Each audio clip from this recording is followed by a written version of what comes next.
श्रीरंगम सेतुबंधम एवं आदि सुतीर्थेषु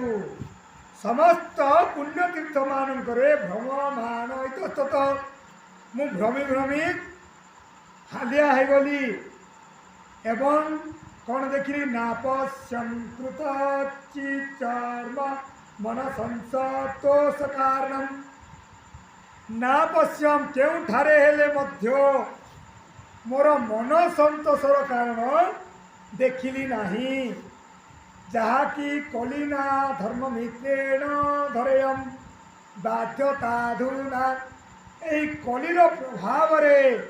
समस्त तीर्थमानंकर पूर्णता नष्ट हो जाइछि बोली